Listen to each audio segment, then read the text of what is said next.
speaker, CA, PS Prabhakar sir, to come on dais, please.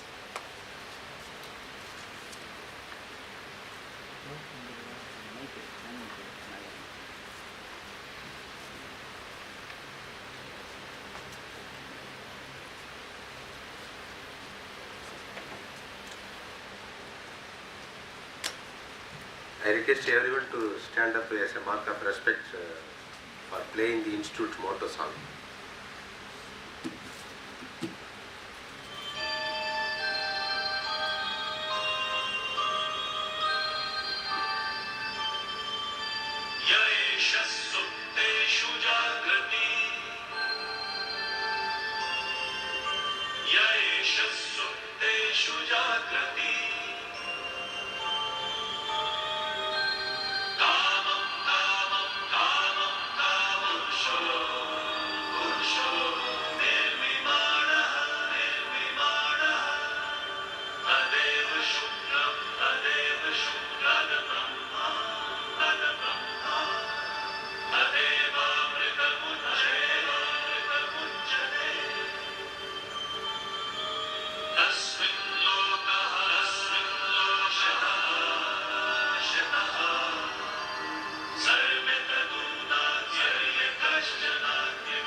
Thank you.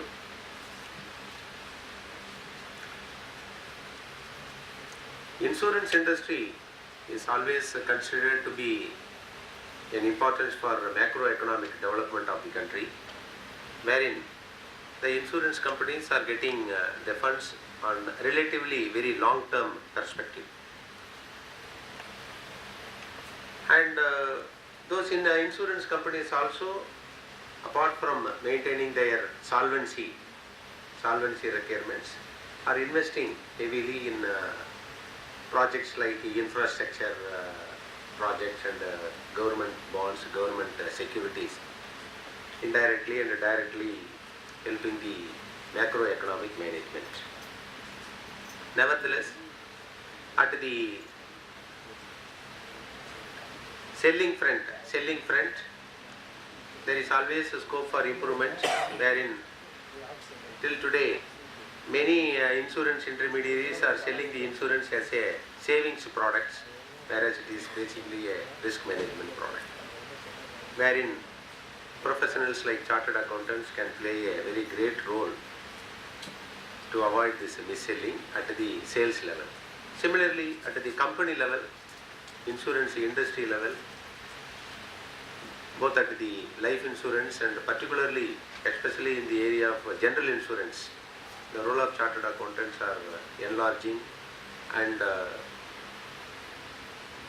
professionalization of those functions, particularly with the CA profession, the quality of the insurance industry and the claims management can improve furthermore. We have with us Chartered Accountant PS Prabhakar sir. On behalf of SIRC and the Institute of Chartered Accountants of India, I extend a very warm welcome to you, sir. He is a BCom graduate from University of Madras and Chartered Accountant in since 1980 and Associate of Insurance Institute of India since 1985. Over 4 decades of experience, and he has also served in a Gulf-based insurance company for its investment management function. And our sir's association with the institute is very long, and maybe he is one of the instrumental professionals for constituting a separate committee for insurance and risk management, and which has been recherished recently, the Committee for Insurance, Banking and Pension. And his contribution by way of this technical guides and the guidance notes for the insurance industry is noteworthy, and he is a known authority in the insurance field. And without taking much of his time, I hand over the proceedings to him. Thank you. Thank you, sir.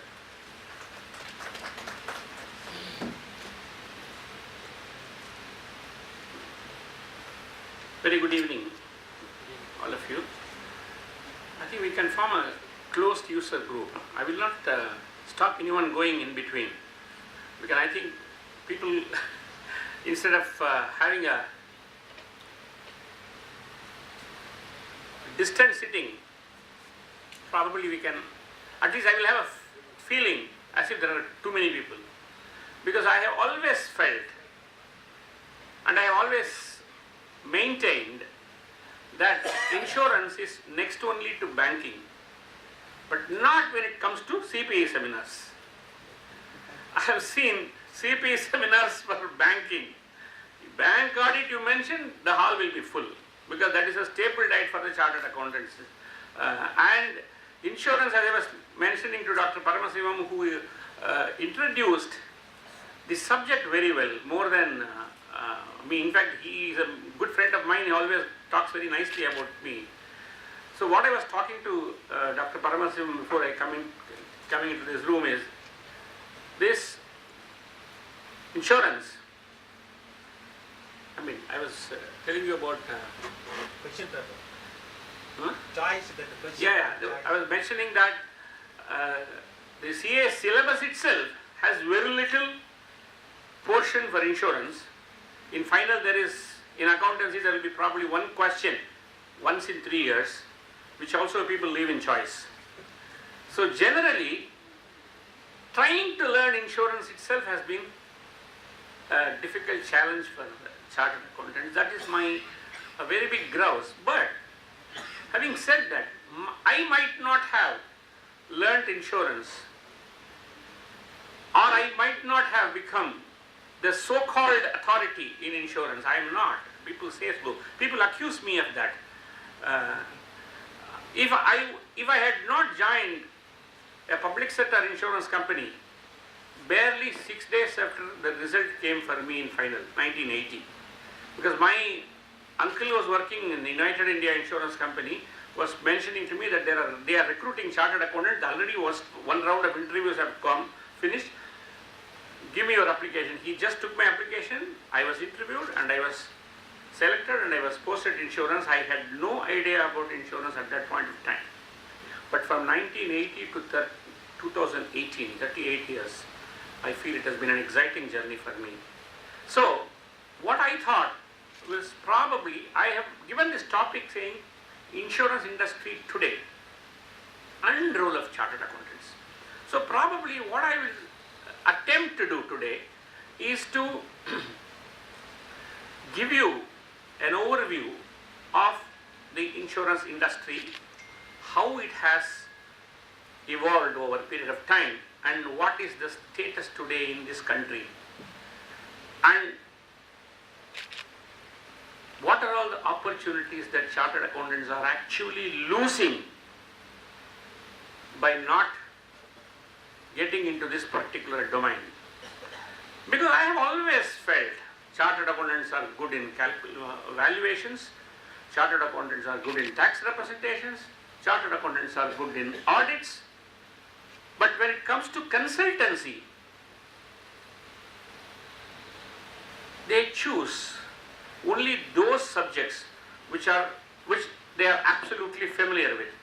And most of the consultants are actually unemployed, and they, for the purpose of calling themselves as if they are somehow engaged, they call themselves consultants. But in the insurance field, I see very less consultancy even available. And I always felt, what is the point or what is the use of my learning insurance? Is any insurance company going to come and give me work? Why should I learn insurance? What they perhaps do not realize is what Dr. Paramasivam just said. There is something called risk management. And one of the fundamental tenets of risk management is to find ways and means how to mitigate the risks.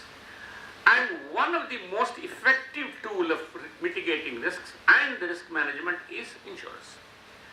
This is what I am going to tell you. I am going to probably give you some live examples as to what I have done myself, what kind of jobs that I have done in the insurance industry. I have not done much, considering the fact that I have been in the 38 years in the insurance, somehow connected to insurance industry, because I was working for 17 years in an insurance company, 7 years in Muscat and 11 years in Indian public sector company at various places and at various responsibilities.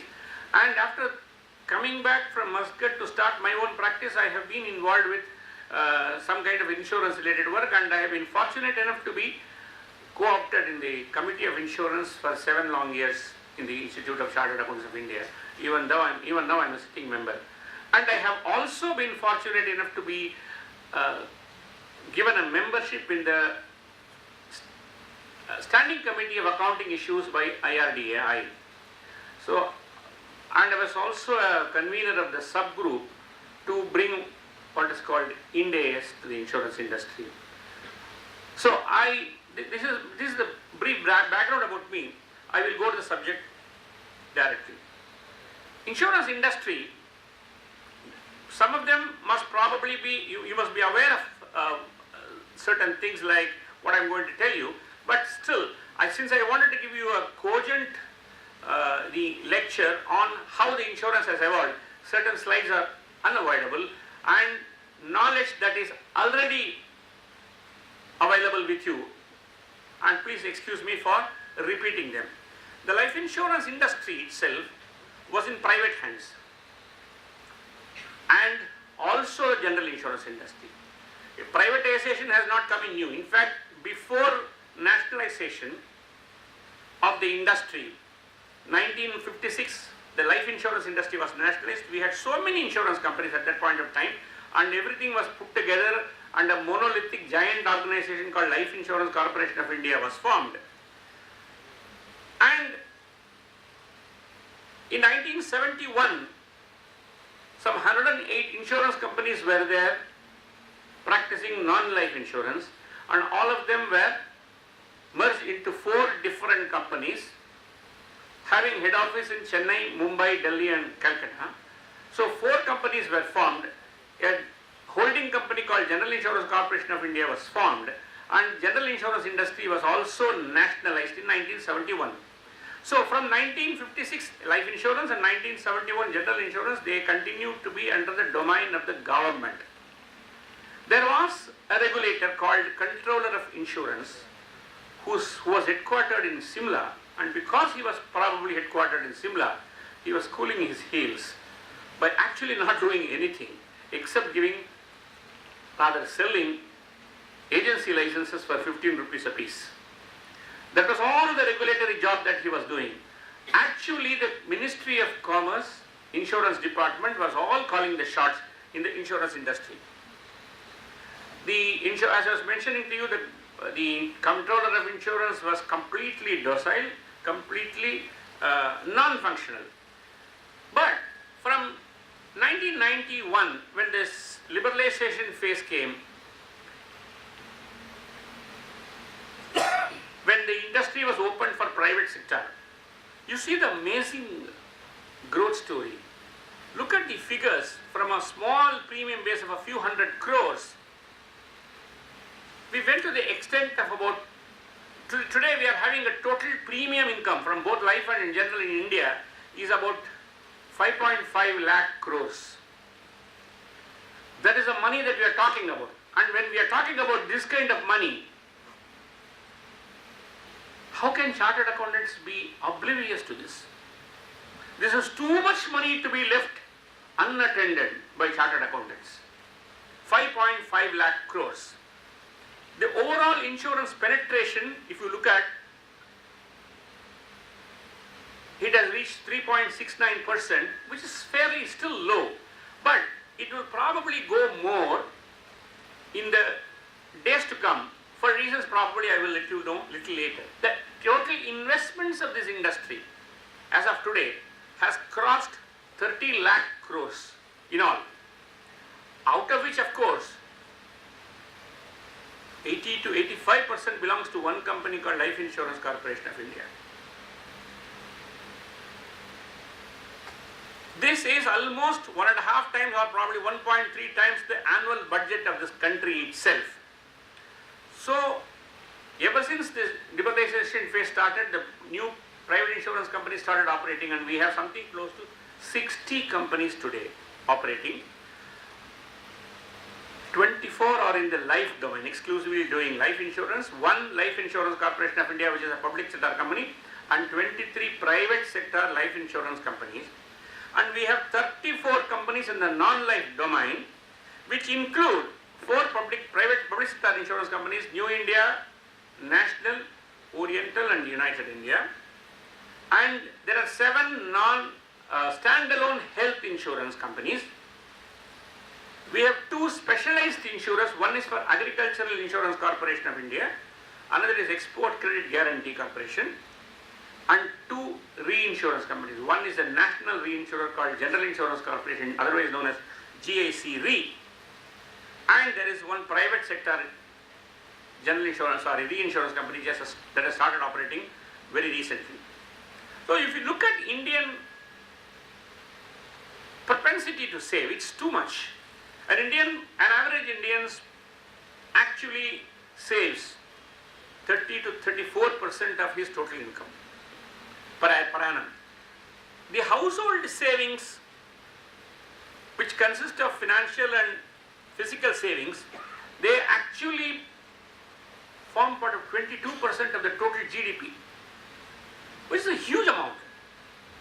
And out of this 22%, or not out of the 19% of this 22% are life insurance premiums. As he was mentioning, Dr. Paramasivam was mentioning, life insurance products are, though they are supposed to be primarily risk management products, they have been sweetened in this country by putting savings element into it, and further sweetened by having a tax break also. So it is necessary for people, for the government to even sell insurance, which is primarily a risk mitigating factor, to sweeten them with these companies. And as he was rightly mentioning, life insurance product, or for example any insurance product, is always sold, not eagerly bought. There are actually jokes about life insurance agents who are coming and pestering people. In fact, there was one incident where a particular manager in a company who was visited by an insurance agent at about 4:30 in the evening, he said, "How did you come in? I had asked my secretary not to let any insurance people inside. And she told me that she has turned down 7 of them. And how come you are here?" I said, "I came 7 times, sir." So he was so persistent that an insurance agent would never go out of your purview. So he came 7 times, and he came the 8th time and he won. Because probably the secretary was too sympathetic towards him, or probably she had gone out somewhere. Now, the insurance, as I was mentioning to you, is a product that is always sold. In the case of non-life insurance, your insurance density, premium per capita also has increased from $2.4 per person to about $11 in 2015, which is again a huge jump. And this makes it very important because most of the bankers are extending loans and making the insurance as a requirement of funding, which means the overall nation's industrialization is also going up, the business is also going up, otherwise there is no logic, because it is not personal insurance that has given you this kind of amazing figures. It is a commercial insurance that has given you this kind of figures from $2.4 to about $11 in 2015. The health insurance again is for a giant leap. A few years back, about 10-11 years back, when the sole standalone insurance company called Star Health Insurance Company, which was based out of Chennai, started operations, people raised their eyebrows. How is it even possible for a health insurance company to make money? Because health portfolio has always been a bleeding portfolio in other insurance companies. Health and motor, the 2 bleeding portfolios. even motor were bleeding, and so other classes of insurance were actually subsidizing the bleeding portfolios called motor, third party and health. But somebody to start a separate company for health alone, people did raise their eyebrows. People were surprised as to how is it possible for any health insurance company to to what is called sustain. For a mere premium of about 80 crores, way back 10 years back, today Star Health is doing something close to 4,500 crores per annum, which is a huge amount. So which means the concept of medical insurance has caught up with people, so much so there are 6 more standalone health insurance companies have started operating in this country at various places. Now Reliance also has come out with a separate health insurance company. Reliance, Religare, Max Bupa, Apollo Munich.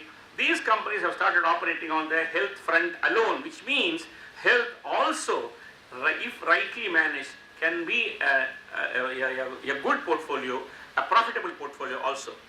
Now, it is also in for a giant leap for one more reason. We have this Ayushman Bharat, which has been a flagship insurance scheme of the Prime Minister, Honorable Prime Minister. Now, this pan-India program of Ayushman Bharat is going to probably cover only the BPL, which means about 5 lakhs premium cover for those people who are in the BPL sector.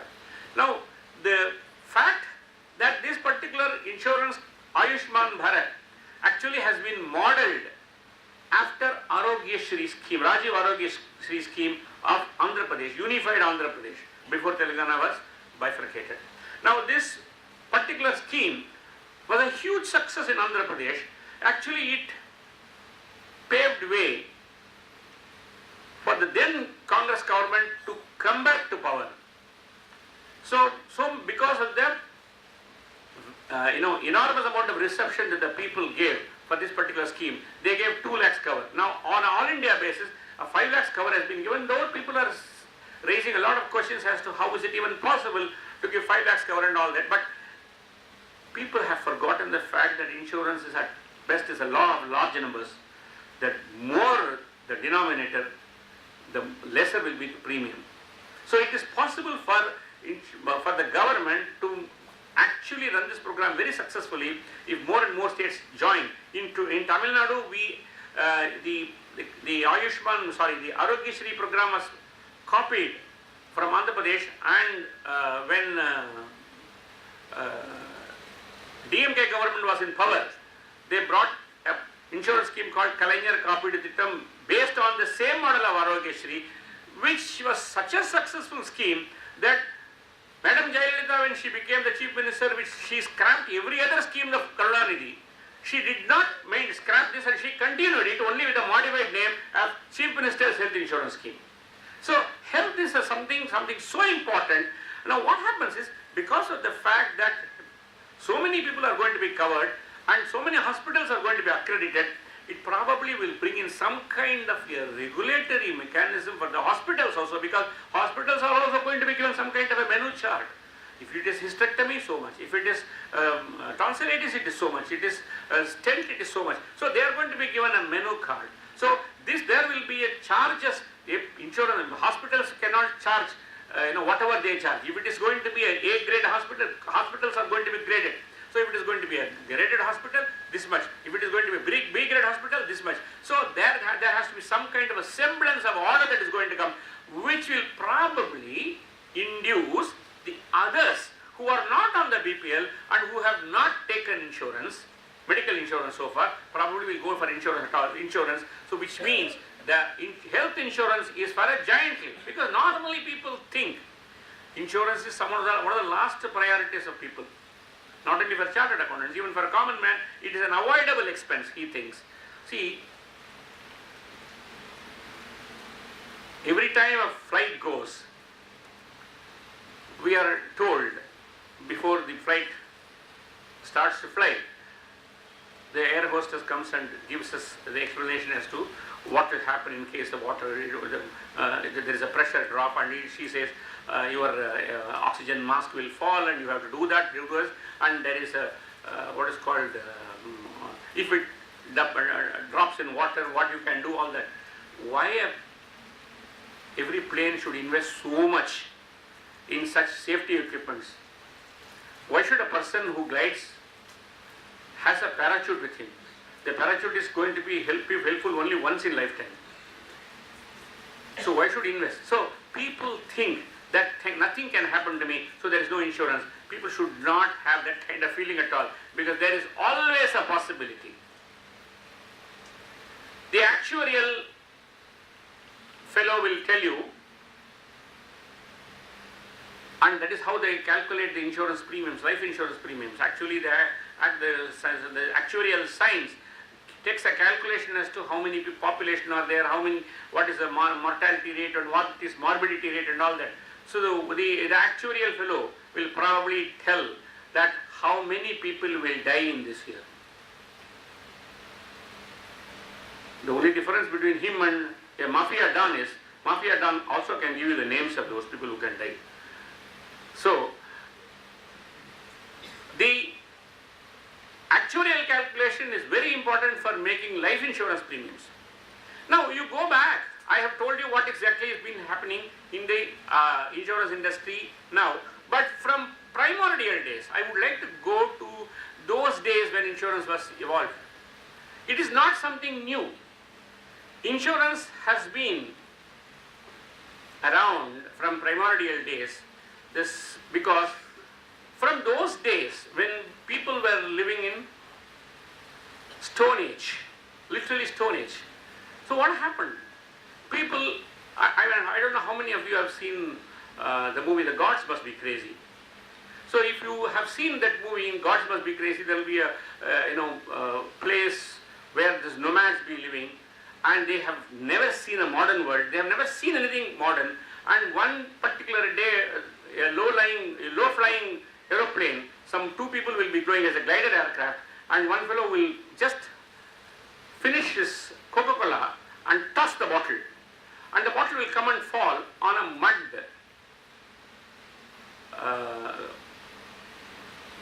mud mound, so it will not break, and based on in this locality. And one of the fellow who will find out about this particular thing, and he will say, what is this? Who has given us this? It has fallen from the sky. So the God must have given something to us. So if the God has given something to us, it must be with a purpose. So they will try to find out what are all the purposes for which the empty bottle can be used. What will happen is, one fellow will try to, it's a strong, sturdy bottle. Those days of Coca-Cola bottle I'm talking about, 1970s Coca-Cola bottle used to be very strong. So they will find out, they can hit with something, and they will try to do some food item with this. So many uses they will find. The necessity is the mother of invention. So they will try to find so many uses for this particular Coca-Cola bottle. And what will happen is, some 5-6 people or 10 people finding out different uses for the Coca-Cola bottle. Everybody will think that his use is better than others' use. So for one bottle, people will start fighting. What will happen if so far the locality, the community was living in some kind of a peace, and one bottle had come and spoiled the peace for the entire community. And they will have a meeting and said, this God has not sent this. Devils only have sent this. So otherwise we were all happy, pleasant. And why one bottle should come, and why should we fight ourselves? Let us get rid of this bottle. So they will find out 2 young people to go to the end of the world and throw this bottle. According to them, the horizon is the end of the world. So 2 people will go. What I am trying to tell you is, rest is something that you can probably see it in YouTube. I don't want to tell the whole story. So what happens is, this particular ownership, the feeling of ownership, once it comes, the next thing that comes is security. How to secure my... When people started living in caves, and as long as they were living in caves, as long as they were trying to actually, what happens is, those people who were living in caves primarily wanted to save themselves from the animals who will prowl upon in the night, because the animals are all nocturnal, they can see in the night. So it was always possible for a man to hunt down an animal during the day, but what will happen in the night? So he will be hunted down. So what happens is he started trying to secure himself by having a cave and having some kind of a door, makeshift door. But once he started having his own cave, he started accumulating things for himself. And then if somebody has something peculiar, something stylish, something nice, the other fellow who does not have it wants to steal it from him. The problem is, and he finds methods and ways and means to secure his belongings. So he starts to knowing that keeping this in an unsafe place is a risk. So he tries to start on a risk management tactics. So from those days onwards, we've been having risk management adopted. Now, there are methods adopted by security, and you must be knowing about Pangea. How many of you have heard the word Pangea? Anybody? Good. Basically, once upon a time, some 2,500 million years ago, the land area of the entire world was believed to have been one single land cluster. Today, we have America, South America, North America, Europe and Asia, and down Australia, on top Greenland. You have different continents separated by waterways. How this has happened? The theory is the water, the 3/4 of the entire world is consisting of water. This water has constantly gone and hit. They have separated the land masses. That is why if you look at South America's bulge and South Africa's crevasse, they will just match even today. So in fact, you can go Google Pangea. You will know how the world has traveled from 2,500 million years ago up to now, how it has now in a different land masses, how it will be 100 million years later. So long after Pangea, what happened is once there has been a sea or ocean separating land masses, it was necessary for people to find out methods by which they can cross the ocean to go to the other side. We have heard about Marconi, we have heard about so many people like Americo Vespucci or Columbus who have been traveling and who found out new lands and who named new lands and all that. So once the maritime adventure started, slowly the maritime trade also started. Once the maritime trade started, the maritime trade is full of risks. So they had to find out the methods by which they could do risk management in maritime trade, and the mother of all insurances called marine insurance began. It all began in a company called Lloyd's in London. I do not want to go into that particular story. It is again a very interesting story. Edward Lloyd, there was a tea seller called Edward Lloyd. There are two tea sellers who have made history in this world. One is Edward Lloyd, the other you know who. See, Edward Lloyd was a tea seller and he was trying to have some kind of a he was having his tea shop in Thames Street in London, where people used to come together, all the sailors and mariners used to come and have some kind of a chit-chat before they started embarking on their journey and all that. And he used to hear a lot of stories from them, and he found out that there were a lot of sob stories, sad stories. People were mentioning about somebody who has gone and been plundered by pirates, and somebody who had gone and he got into a storm and he lost all goods, and some people died and all that. So he was wondering, so many people are having this kind of losses for themselves and for their properties and all that. Should we not do something about it? I am the only person who is constantly here. Others are all dynamic, coming and going. I am here. I am hearing all kinds of stories. So he thought that you should probably start some kind of a system by which people can share their losses. What he said was, for every voyage, he said, people can contribute a certain amount of money, or not even contribute, give a promise to contribute in case this voyage does not become successful. If the voyage becomes successful, no problem.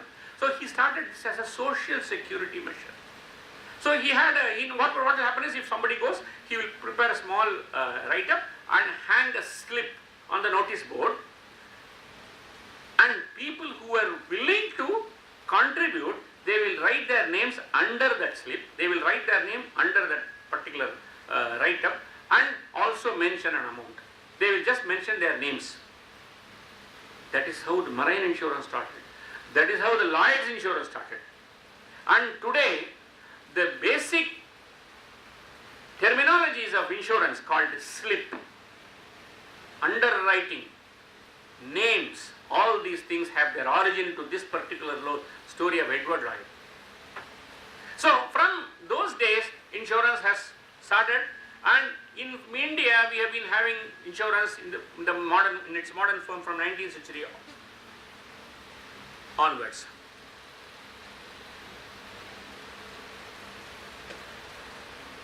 Why it's not going?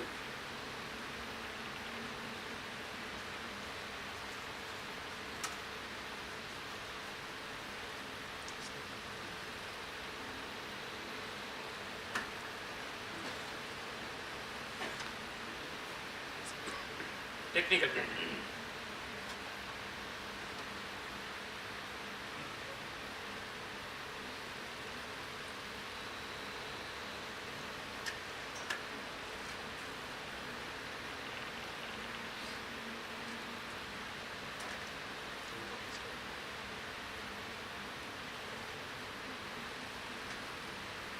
One more technical problem, 3 more people will go.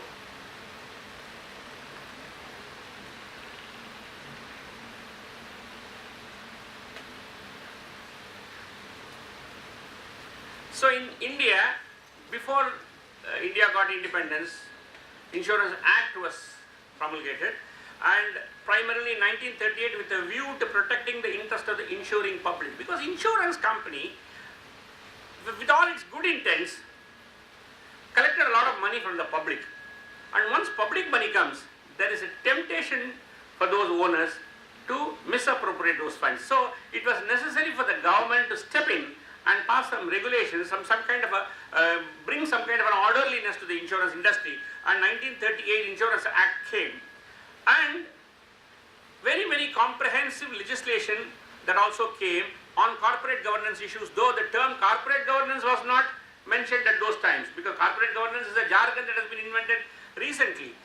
And ceiling on expenses of management, they also brought some very important legislation called ceiling on expenses. It is not possible for insurance company to be extravagant. They cannot they cannot spend all their money in their management expenses. And they also brought what is called a solvency margin parameters. Dr. Paramasivam was mentioning about solvency margin. I will explain to you about solvency margin a little later. And barring of credit selling, etc. India is the only country in my knowledge that has a system of selling insurance only for cash. Cash means it is not available for credit.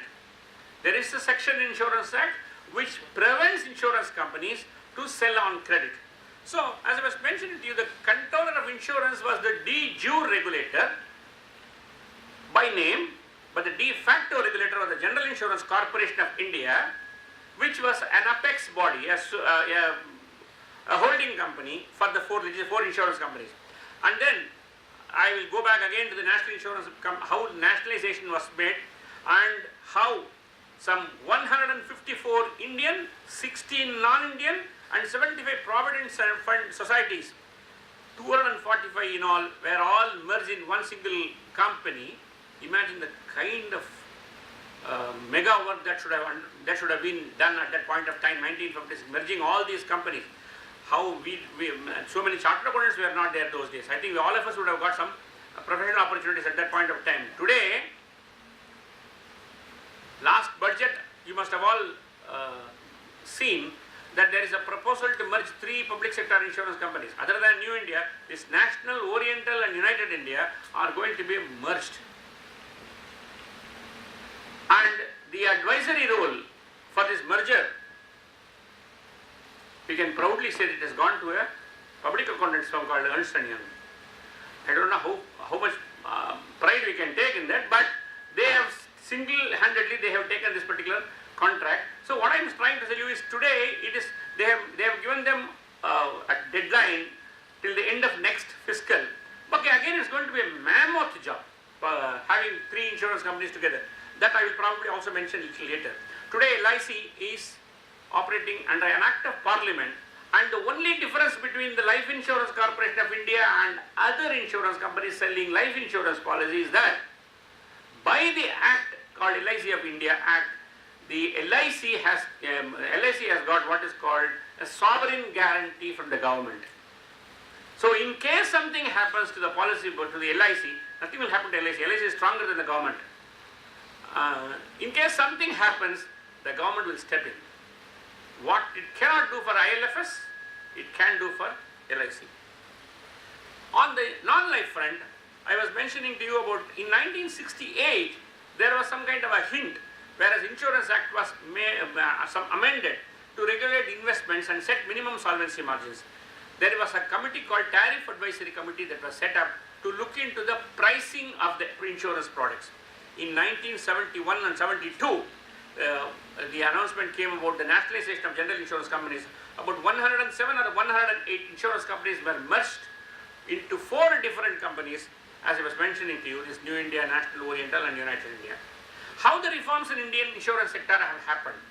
As I was mentioning to you, in 1991, Mr. P.V. Narasimha was the Prime Minister who brought in these reforms, and he formed the Malhotra Committee, which was one of the best functioned committees in the history of independent India.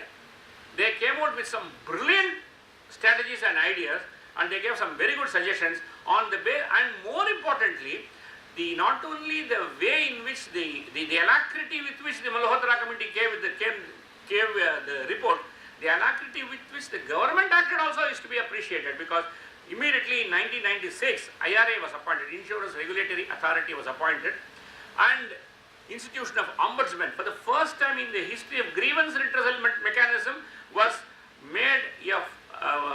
given a formal mechanism by institution of ombudsman, and 1999 IRDA Act was passed, Insurance Regulatory Development Authority was passed, and a new regulator called IRDA, Insurance Regulator and Development Authority of India was born, and this is now based out of Hyderabad. I don't know how many of you are familiar with Mr. Rangachari, who was the past CBDT chairman. On the day he was going to be retiring as CBDT chairman, on the day, at about 5 o'clock, I believe, then the finance minister walked into his office and said, "We are not going to allow you to retire, you are going to take over the IRDA chairman position." He was there for about 5-6 years, and he did an awesome job as IRDA's first chairman. It was he who wrote personally in his hand, I have seen it, in his hand he wrote for some of the regulations, the first few regulations.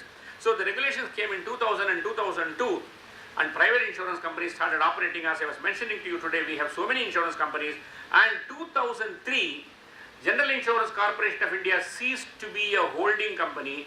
It became a simple reinsurance company, an Indian reinsurance company called GIC Re. They no longer controlled the public sector insurance companies, so they no longer were the de facto regulator, because a super regulator was already there called IRDA. And now the Malhotra Committee, as I was mentioning to you, recommended the constitution of an independent, strong regulator for the insurance companies, and they said the key objectives should be promotion of competition as so as to enhance customer satisfaction, though through increased consumer choice and lower premiums. This morning I was having a very nasty experience with Tamil Nadu Electricity Board. See, Tamil Nadu Electricity Board, why suppose, I don't know how many of you have had brush with the Madras Electricity Department, if you have gone and met any of them. First of all, they are in pathetic offices, and they are having pathetic knowledge, and they are most unhelpful people. I was mentioning to them, I only wish, I told the assistant engineer today, I only wish, like the telecom was made private. Once upon a time we had only BSNL, otherwise known as Chennai Telephones those days. So like telecom was completely privatized, like the aviation was privatized, it is time the government thinks about privatizing electricity companies. In fact, they have done it in Mumbai. Mumbai is only a private sector company, BSES is running, and there are competitions. Unless you have competition, you cannot have quality. And what happened is in insurance, after the private insurance companies started operating, even LIC started performing better. Today, if you go to the LIC's website, and if you walk into any LIC office, there is a sea change of LIC's attitude towards the customers from what it was 20 years back. Sea change. They are very customer friendly today. They were not then. They were, because this monopoly gives them the arrogance that IRDA, what is called the Malhotra committee said this monopoly has to be broken. Private sector people should be brought in. Competition, healthy competition must rule. That is how. And they said once they do it, there will be lower premiums because of competition. People today look at the insurance premiums. In fire insurance and all that, it is a rock bottom. And they are still able to make money, which means they were making more money and managing so badly that they were creating only losses in their books. So now insurance, as I was mentioning to you, was opened up for market with a private, for the foreign participation of about 26%. It was since enhanced in 2005 to 49%. The authority was given wide-ranging powers from framing registration regulations to registration of new companies, regulating the insurance and reinsurance business in India. And today, to the extent of calling them arrogant, they are very strict. Very strict. They do not care who is the promoter. They simply fine insurance companies for non-compliance with regulations 5 lakhs, 10 lakhs, 1 crore, 2 crore. Because of the fact that they are not only fining them, but they are making it so public and putting website and all that, insurance companies are mortally afraid of even flouting any of the norms. They are actually within the framework of the regulations because we have a very strong regulator, and believe me, we have not seen even one insurance company failing all these years, and I will probably give entire credit to the IRDA. Like the banks have failed, banks have this huge NPA problems. I do not think even one insurance company has had that kind of problem. There are problems in solvency issues. Okay, I will come to it a little later. But there are, the regulations are so strict, and the regulator is actually so strict, which probably give them the scenario that the insurance companies are really performing well. Now 114A section of the Insurance IRDA Act has given powers to IRDA to frame regulations, and they have so many regulations today. Like for example, they have between 2000 and 2017, they have come out with some 63 regulations, and as I speak probably a few more regulations would have come because they are coming out with all kinds of regulations. Now we are talking about crucial ones in financial reporting, investment. Financial reporting, I will have to tell you, if you are able to get hold of any public sector insurance company's annual report prior to IRDA, you just have a look at it and look at today's insurance company's balance sheet. The information dissemination is so much today, so much.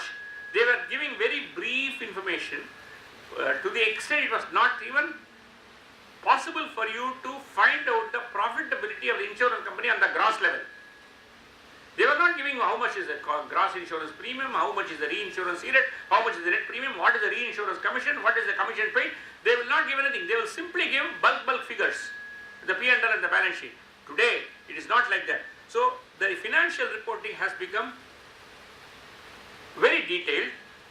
Investments, one of the strictest regulations of insurance companies investment. I have a separate slide about it, I will tell you. And to social and rural sector obligations. It is not possible for the insurance companies to only operate in the cities and cater to the needs of only the city-based industries or city-based people. They will have to necessarily perform in social sector and rural sector. They will have to have, there are prescription for the business prescriptions, mixed prescriptions are there. And you have solvency margin. To administrative ones like maintenance of records, manner of receipt of premium, agents and brokers, and again separate regulations on how health insurance has to be conducted, how micro insurance has to be conducted, how reinsurance has to be conducted. You have all these regulations. If you look at the various important regulations, I have just made a list of how registration of Indian insurance companies, how much premium, how much capital they have to be brought. Today, recently we have also have these Lloyd's regulations. Lloyd's from London have coming and operating in India now through their syndicate companies. So there is a separate regulation on how Lloyd's syndicate should be functioned, how much capital they should bring in. They do not want to take any chance with any foreign company to come and take India for a ride. Now, market, I was telling you that I will come to the evolution aspect. I just wanted to tell you what are all the recent news about the insurance industry today. Because by the topic talks about insurance industries, today's status about insurance industry. You have a lot of news that is coming. If only you have been reading Economic Times or Financial Express regularly, you will come to know. As of November 2018, HDFC Ergo has been talking to Apollo Munich Health Insurance to take them over at a valuation of 2,600 crores, enormous amount of valuation for Apollo Munich, which is probably in terms of size about one-fourth or one-fifth of Star Health Insurance Company. In October 2018, Indian e-commerce major Flipkart has entered into a partnership with Bajaj Allianz to offer what is called a mobile insurance. And in August 2018, this Westbridge Capital, led by the billionaire investor Jhunjhunwala, that they would acquire Star Health Insurance Company at a value of something close to $1 billion. In September 2018, HDFC Ergo started something called eSecure, a cyber insurance policy for individuals. These are all new developments in the insurance landscape. Insurance sector companies raised around 434.3 billion through public issues in 2017. Like ICICI, Lombard and all that, they came out with public issues and all that, we have seen. In 2017, insurance sector in India saw 10 mergers and acquisitions, deals worth $903 million.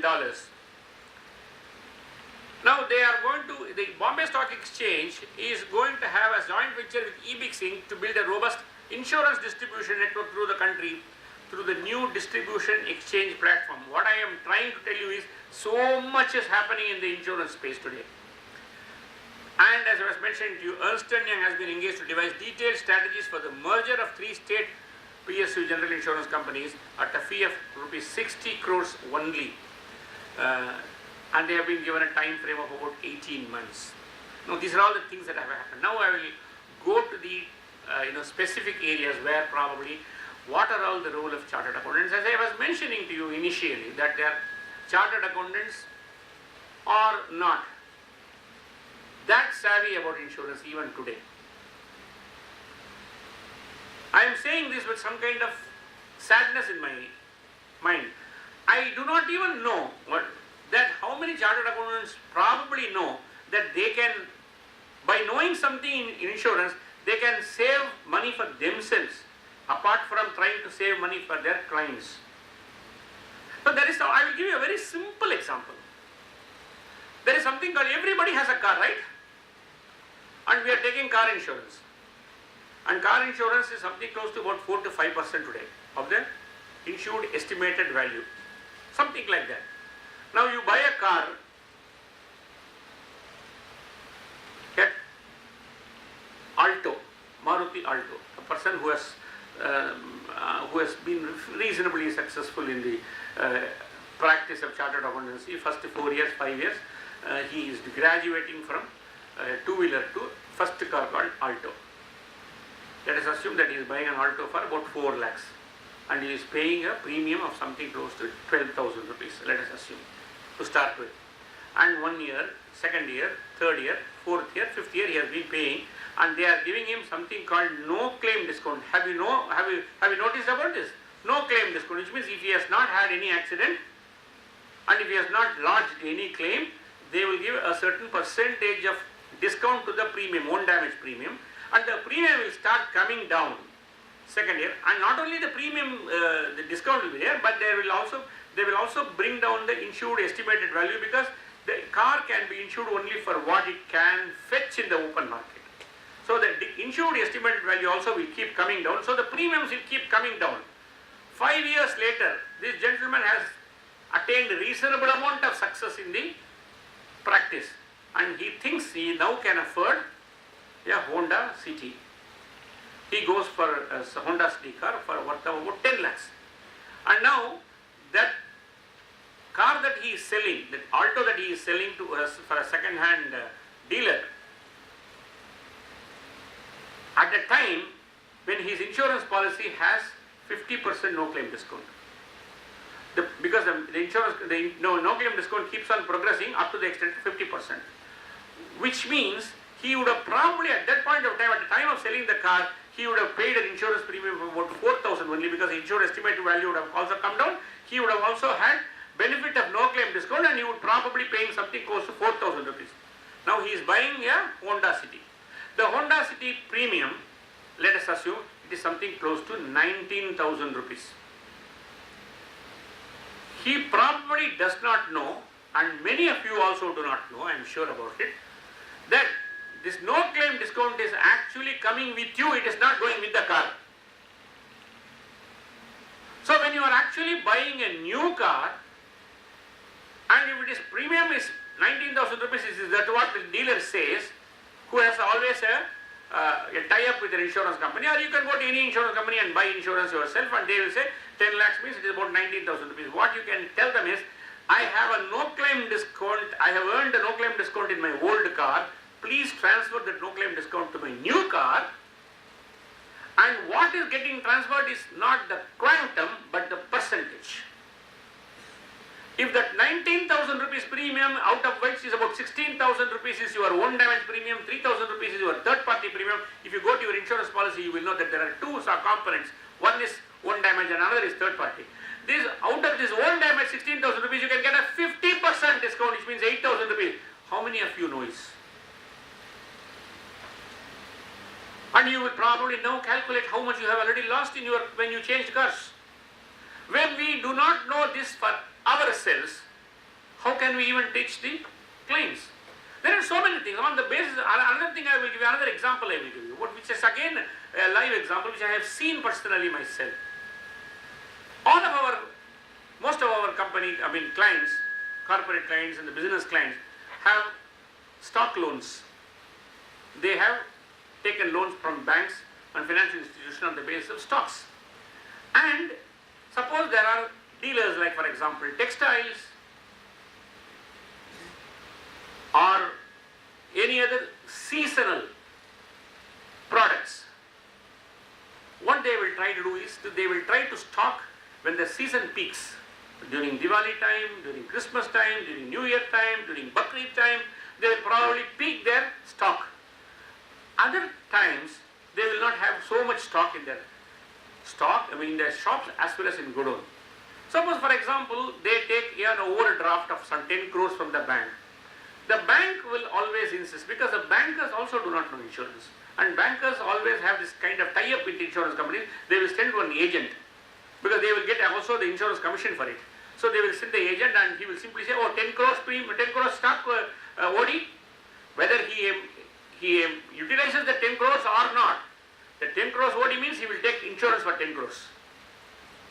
Whereas the merchant will probably have stock of 1 crore in the month of March, 3 crores in the month of April, 5 crores in the month of August, 10 crores in the month of October, November, 9 crores in the month of December, and again 3 crores in the month of March. What happens is he has fluctuating stocks.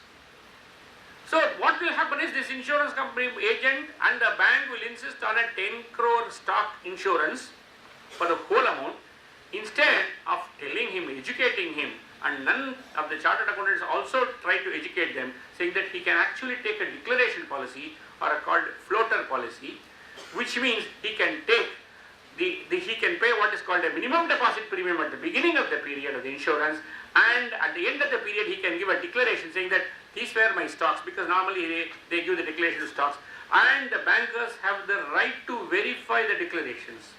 So what happens is the premiums will also be calculated on the floater basis, which means it is possible for a merchant to save around 50 to 60% of the premium. What I am trying to tell you, my dear friends, is that we are not aware of all these things. We think insurance opportunity means insurance company like Royal Sundaram Alliance or United India will come and tap our doors and probably give them a audit opportunities. Not necessary. We can earn from insurance consultancy, even small insurance consultant like this. So I was mentioning to husband, in the insurance industry is one next only to banking in the financial sectors, and it actually plays complementary role to the banking industry. While banking creates wealth, insurance protects wealth.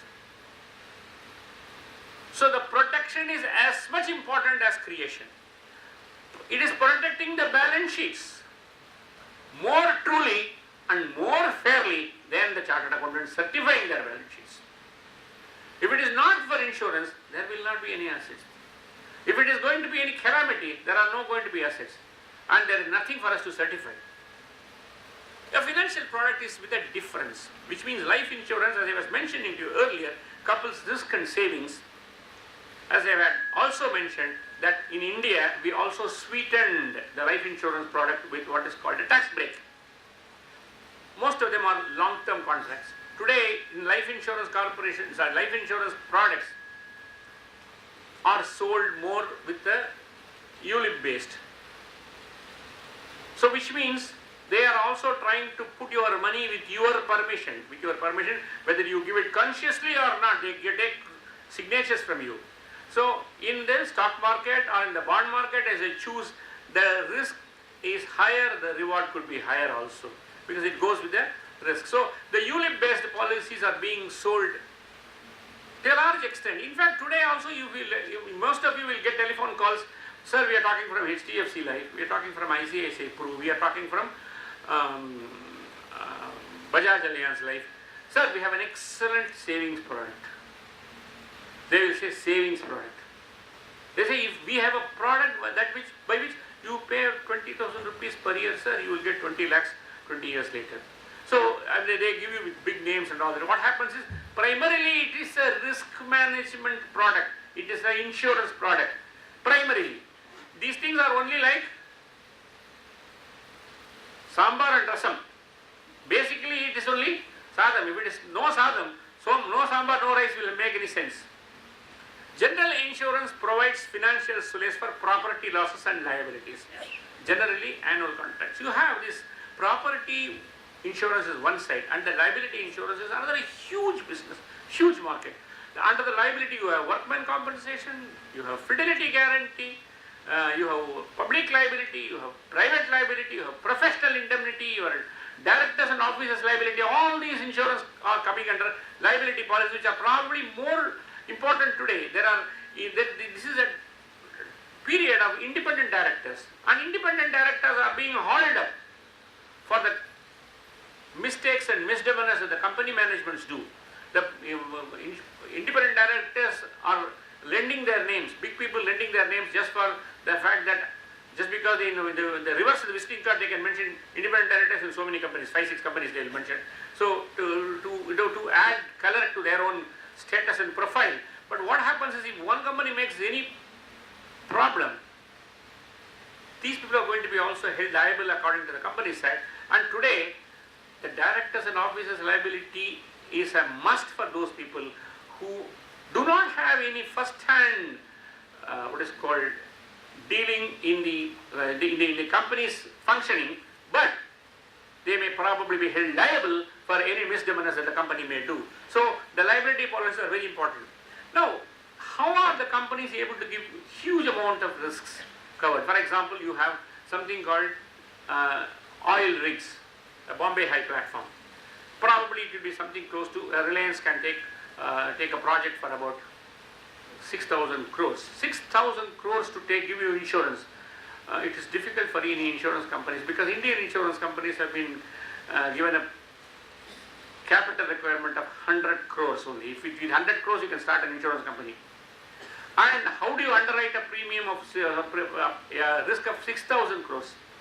Primarily because of the concept of called reinsurance. The reinsurance is a concept that gives actually truly a global color and character to the entire insurance business, enabling the spread of risks across the continents, and it weaves an unseen, incomprehensibly massive web of business network.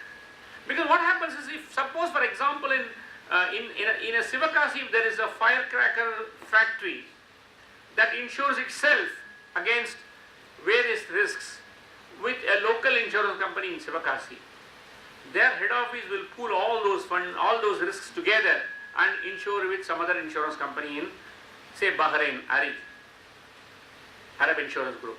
And ARIG will probably in turn pool all these risks and redistribute and probably insure something with any other company in Europe, maybe Swiss Re. And that Swiss Re will again pool all those things and again have a redistribution and probably reinsure that portion of risk with an insurance company in Chicago. So what happens is, at the end of the day, a risk in Sivakasi will also be insured with an insurance company in Chicago, neither of them knowing each other. The network is so huge and wide, and the web is so complicatedly weaved, it is impossible for us to find out who is insuring with where. It is something like your, I don't know how many of you are aware of this Venkateshwara letter. Those days we used to get some postcards saying that make a copy of this 10 times. Now fortunately it comes in email, so we are actually selecting the 10 most hated people in our mailing list and trying to send them. Those days we used to do it we used to write it in postcard and send 10 people, because otherwise they will contain a threat. If you don't do it, this tragedy will befall on you. So only to avoid that, we will do all that. So what happens is, it is like that. This chain keeps growing. This reinsurance is something like this chain. You do not know where it starts, where it ends. It is like idiyapachikkal. Now, in the field of insurance finance, as chartered accountants, you all have to know what is so unique about insurance. What is it? There is a same balance sheet, there is same P&L account, same trading account? No, it's not like that. There are separate and specialized and unique concepts in insurance called URR, your unexpired risk reserve. The idea is, every insurance company starts issuing policies all through the year. For example, if our year starts from 1st of April to 31st of March, from 1st of April to 31st March, the insurance company keeps on issuing policies, several policies through its several offices across the country. And every policy that it issues, it is for 1 year. For example, if the policy is issued on 1st of April, the policy expires on 31st March. If the policy is issued on 2nd of April, the policy expires next month, April 1st. If the policy is issued on 1st of October, it ends on 30th September next year. If it is issued on 23rd November, it expires on 22nd November next year. What happens is, there is always, at 31st March when you have to close the accounts, there is always a lot of policies with unexpired risks. So you will have to calculate and create an unexpired risk reserve. So this is something that is very unique to the insurance industry. I do not want to go into the details of it, because that will neither be useful nor be interesting. Other thing is outstanding claims. At any given point of time, there will be claims that have been intimated, that have been even calculated, but not yet paid. Because there are no insurance claim is paid, settled overnight. So on 31st of March 2000, every year, there will be claims that have been settled, that have been quantified, but not yet paid. So for that, they will have to calculate and create a liability called outstanding claims. Again, an estimation. IBNR and IBNER. IBNR is incurred but not reported. Claims might have been incurred. We might not have got any report. Insurance company might not have got a report. But there are accidents that happen. It is not the first priority of the person who has got hurt to come and give an insurance company's claim. He will have to take care of the other issues first. So normally it happens that people do not even intimate the claims for 30 days, 40 days and all that. For all those things put together, they will again have to estimate the figure with an actuarial help called IBNR, means incurred but not reported. Similarly, the baby of IBNR is called IBNER, incurred but not enough reported. Incurred, reported but not fully reported, which means I will not be able to find out how much is the exact amount for which I have to make a provision. I have to make a ballpark provision, which means all these things are basically provisions and estimates. Go to the last but one bullet. Assets being facts and liabilities being estimates. There is always an inherent mismatch in an insurance company's balance sheet. Primarily, insurance companies' balance sheets are liability-centric balance sheets. You have outstanding claims, you have unexpired risk, you have IBNR, you have IBNER, all these things are estimates. On the assets, you have all the facts. So it is a fact versus estimate. How do you think the balance sheet is going to tally? It will tally on numbers, but on principles. So it will become very difficult to think. That is the reason why there is a bridging of this asset liability mismatch by called solvency margin. So what happens is the insurance companies, how liquidity is important to banking, to that extent solvency is important to insurance companies. Primarily, if you have assets which are facts and liabilities which are estimates, and you will have to mismatch, the insurance regulator says, I am not comfortable. I do not know whether you have estimated all your liabilities perfectly. You might have got an actuarial certification, you might have got an auditor certification. I am not still satisfied. There could be a possibility that your estimates are not complete or full. So what I want you to do is, for every 1 rupee liability, have an asset of 1.5 rupees. That is called 50% more than what is known. So if you have 100 rupees liabilities, have an asset of 150 rupees, balance sheet should be your capital. To that extent, you need to bring in capital. So you have to keep a solvency margin according to the law at 1.5 times. That is the only bridging the gap between the assets and liabilities in an insurance company, which is very, very unique. There is a liability adequacy test that is being done by an chartered accountant as well as by an actuary. Now, that is the reason why the paid up capital also has to be a net premium income. The more the net premium income, which means more risks that you take, your solvency margin requirements are more and your paid up capital will have to be more. So which means if you want to underwrite more risk, or you have to underwrite higher amount as risk, or if you want to keep on increasing your business on top line, it is necessary for an insurance company to keep increasing their capital base also, because of the solvency margin requirements. As I had mentioned, insurance companies are not entitled to spend extravagantly. So the insurance companies have been mandated by law under section 40B for life insurance and 40C for general insurance. The expenses are limited by law. They are saying if your total procurement cost and expenses of management will have to be a certain percentage, which normally ranges between 18 to 22, because based on, there is a big table as to how it is to be calculated. Based on it's a graded table, a progressive table of premium. So on this basis, one has to calculate the expenses of management, and they will have to be within that. Extravagant insurers will be punished by the regulator. So it is not, the punishment will go even up to the extent of even cancelling the insurance license. So the regulator is rather firm in controlling the expenses of management. And as I had already mentioned, that there is a section called section 64VB of the Insurance Act, which mandates an insurance company to sell insurance not on credit. Not possible. If you go to Gulf countries, the credit selling is rampant to the extent that there are big shots who will take insurance on in the month of January and lodge a claim in the month of March and adjust the premium with claim amount. And they will simply ask the insurance companies to pay me the balance. Insurance companies also will do that. Those playful things cannot happen in India. because there is a law which says that there is a expenses of management ceiling. Now there is a reinsurance accounting. Again, reinsurance accounting is absolutely insurance itself, as you all might have studied and known. Insurance is a concept of good faith, utmost good faith. Reinsurance acts with much more utmost good faith, because reinsurance companies do not ask for accounts. What happens is, you as an insurance company, I underwrite business from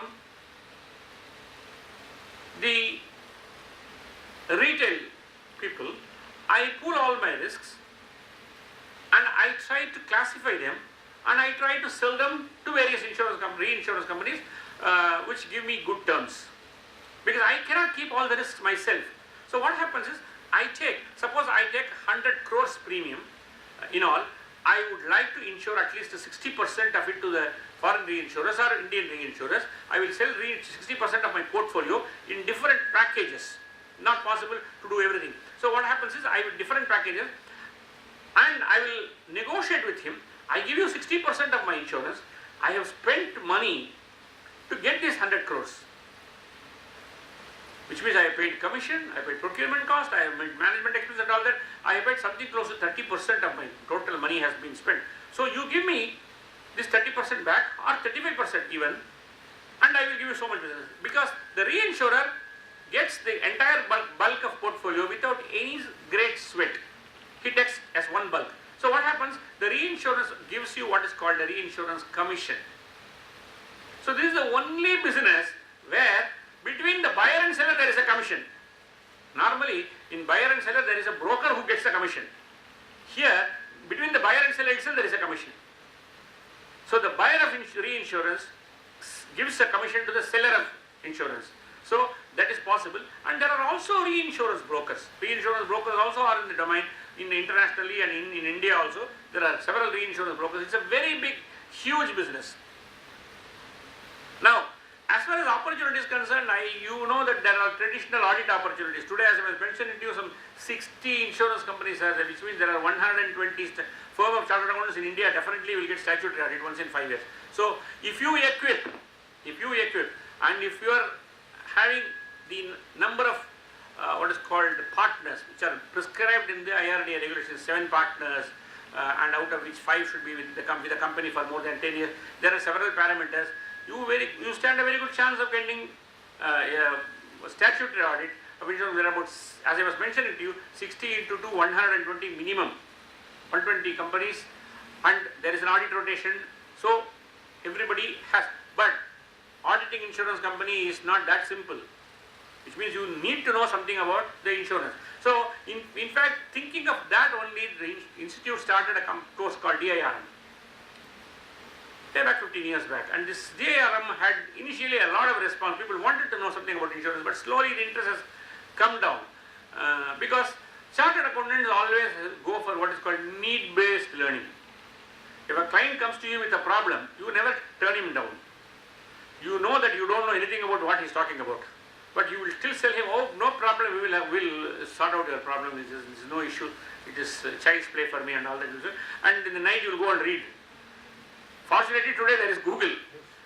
In 5 years back we didn't even have that. So we had to call up people and ring and ask the solutions and all that. So today you have Google and you have a touch of a button, you get everything, and it is possible for you to flaunt your knowledge the next day. What you did not have even in a minus figure the earlier day. So as I was mentioning to you, IRDA is a very strict regulator. And they keep coming out with regulations. They hit only 4s and 6s like Rohit, and so the amount of regulation they come, they make things more and more complicated and tough for the insurance companies. And once the regulations become very tough and very complicated, we are happy, because they will have to come to us. So chartered accountants have their opportunities only when things become calm. Income tax becoming tougher, we are having opportunities. International taxation, transfer pricing regulations are becoming tougher, we have the opportunity. And the litigations, we have the opportunity. So we are the only people who see opportunities in every problem.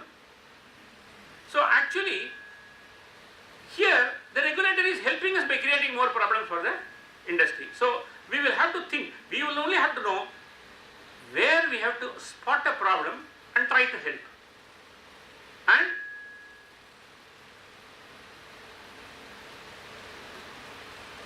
I never wanted this kind of.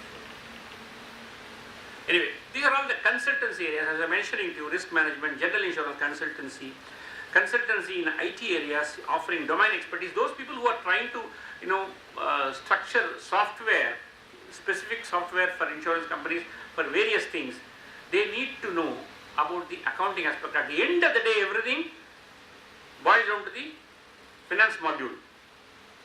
So they will have to know the accounting entries. A software guy, you cannot expect him to know the accounting entry at the end of the day. So what happens is, this is becoming a big opportunity.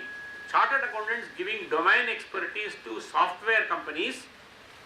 There are chartered accountants who have been hired by chartered accountants, who are being consulted by software companies whenever they are creating software for insurance companies, because they need to know the at the last mile, as we used to say, at the last mile, it is a necessity of migrating or integrating it with the finance module, and for that they need a chartered accountant skill. And today, capital augmentation process is there, FDI increases there from 26 to 49. There are several foreign companies who are interested in investing in India and insurance market, and the FDI regulations are so complicated. Chartered accountants have huge. Bombay chartered accountants are making money out of this, plenty of money out of this, and IPOs are coming. Now, let me go to this risk management and insurance consultancy more specifically. All of you are aware that the business world is fraught with risks, enormous amount of risks. Everyone has got risks. And unless a loss hits a businessman, he never realizes the importance of insurance. Only after a loss comes. In fact, I have seen in my own case, examples of my own people who have been hit by a huge flood loss when it came 3 years back, when floods came to Chennai. A lot of people who had underground godowns and all that, a very big textile giant in Chennai had a huge loss. And he had insurance. Not that he did not have insurance, but he thought he would save on insurance, because he had taken, as I was mentioning to you, he had taken insurance for a minimum value, thinking that he would save premium. But he had been penny wise and pound foolish. So I had to tell him at that point of time, he was mentioning to me why nobody told me about this declaration policy. I was going and telling him, you should have taken a declaration policy when you are having Diwali time. And unfortunately, the flood came in November, December, when he had the highest stocks. So there was a Diwali, Christmas, New Year time. So what happened is, I told him that somebody should have told you about the declaration policy. It's not that you should have taken insurance for the entire amount all through the year. But at least, because if you take higher insurance, it doesn't benefit you, because they apply what is called law of average, condition of average. If you take a lower insurance, you may save on premium, but you will save also heavily on whenever there is a claim hits you. So this is one particular example I have seen. There are two examples. One is this. Another is a very big book publisher, very renowned book publisher in Chennai. He also had a huge loss on this same. Here, I was talking on behalf of the insurance companies.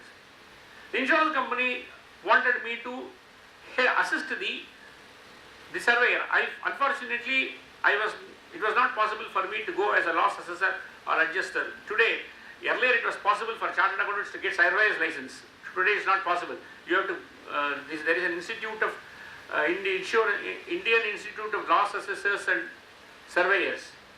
You have to pass examination. You have to undergo a training of some few hours under a licensed surveyor. They made things almost impossible for practicing chartered accountants to take the survey line. But the insurance company wanted my help as an expert to assist the loss adjuster, because he was not able to find out what is called this loss of profit. He could not even calculate, because it's a loss of profit policy. There is a stock of policy, and this is called consequential insurance, this loss of profits. So he was not able to calculate loss of profits. This needed an expertise of insurance. I think all of us have this loss of profits also in our syllabus. So this this needed an expert insurance. The insurance company wanted my help, so I went and helped the surveyor to do this loss of profits. This is another example where I could, really do some consultancy. The third example, which I was probably going to tell you, is I was asked by an insurance company abroad. I was working in Muscat, so another insurance company in Muscat asked me to investigate a particular claim on fidelity guarantee. What happened was, from Kerala, Trivandrum, this particular airline, a particular airline was normally taking the cargo of vegetables on a daily basis in a Boeing 737-700 or a Boeing 737-800. So on a daily basis the vegetables used to go, and they had a person in Trivandrum, their own employee. What happens is he goes with the truck to the weighbridge of the what is called KSIE. There is a Karnataka state airport authority. He will go and park the truck in the weighbridge and try to take a lesser weight. Those days it was not computerized and all that. Suppose he was taking something close to say 3,000 kilos of a particular truckload. He will bribe that fellow and take a certificate for 2,500 kilos. So 500 kilos of freight he will save for the exporter. And who is losing? The airline is losing. It was happening for 1.5 years on a daily basis. So they found out suddenly at one point of time, actually every criminal becomes more and more audacious as days go, and he tries to make some mistakes. So one day he made a slip and he was questioned, and then they found out it was happening for a long time. So they appointed me to go and do the investigation and to quantify the loss. So I had to go to the airport, I had to go to the the hub where the things were being, the freight was being loaded. I went to the police station to find out what was the FIR lodge. Things were in Malayalam and all that. I had to do a lot of investigation. The whole process I had to undergo. And I gave, in fact, I had to talk to the airline and find out if you are talking about a 3,000, what is the payload of a 737-700, what actually they can take. They had to take the payload of passengers, their baggage and the fuel weight, everything put together, how much they can actually take the freighted goods, and how much I actually have taken. So I went and found out all those things. It was a very big learning process for me. But at the end of the day, it was a fidelity guarantee claim. The insurance, the airline had taken a policy with an insurance company in Oman, fidelity guarantee policy, to cover the fraud, the losses out of fraud of an employee. So this came squarely within that. So I had to quantify that. It was not my role to prosecute that person. That police was taking care. But we had to quantify the loss. This is one more case which I was personally handling, and I would only probably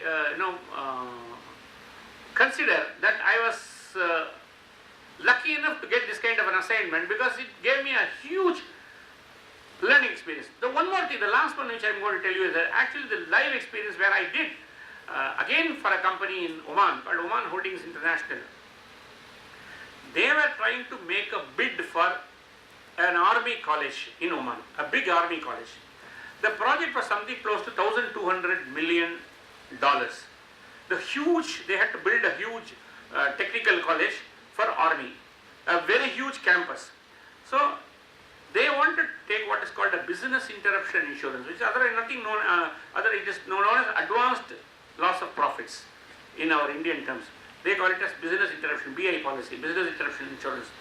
So what they wanted was they had to include the cost of insurance into the bid, and the bid had to be lowest. So they wanted me to come as an expert advisor to them to find out what could be the cost of insurance that had to be included in the cost of bid. And my role was supposed to play it down, to make it as less as possible without compromising on the needs of insurance.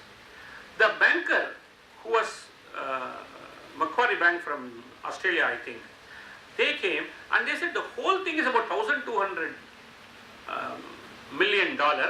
So the whole period was something close to 18 months. So they wanted a business interruption policy for 18 months, $1,200 million. I said it was a nonsense. What is a business interruption if something is going to happen huge? I said, what if there is going to be an earthquake in that area? And it's a huge area, about 12-14 acres, and 12-14 acres is not going to get demolished in one go, in one earthquake, all in one sudden. Or if there is going to be, for example, Boeing 747 coming and landing directly there and having a crash there. So only two possibilities are there for the risk. So I told them it is impossible, and the rebuild time of any period is about 6 months. So I said 25% of the area can get damaged at the most, and it can probably be rebuilt in a period of 6 months. So instead of 1,200 million into 18 months, I brought it down to 6 months, 1/3, and brought it down at the cost also to 250 million loss. So the business interruption, business insurance premium itself came down something close to 1/12 or so. So 1/12 of the premium got what was built into the bid. What happens is this was for this I had to do a very huge worksheet. That is the largest worksheet I have ever worked in. It was going up to ZZ this side, and it was going up to 10,800 rows. So that was the work. In fact, it was not even today. Probably, if I go back and think, and I don't think I have that worksheet anywhere, because I really want to see how did I do that. Possibly it was possible at that particular age. I was about at least 12 years younger then. So it was possible. What I am trying to tell you here also, it was possible with certain amount of insurance knowledge I could manage all these things. So the recent floods in Tamil Nadu and in Kerala are examples. There are several people who have not taken insurance. And in Kerala it is worse.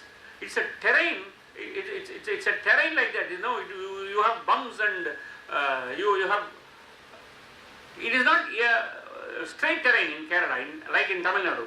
So people do not even think that there is need for insurance there, and people never thought there would be so much of floods in Kerala. And I was mentioning to you on the funder needs. Who is a funder? The banker is a funder. The financial institution is a funder. He actually says that there has to be insurance. So insurance actually is being thrust on those business people. Are left to themselves, they will not take insurance, because the funder wants the insurance to be taken, and that is why. And when the funder needs on insurance are not to be tempered, I don't think there can be anybody better than chartered accountants who can do this.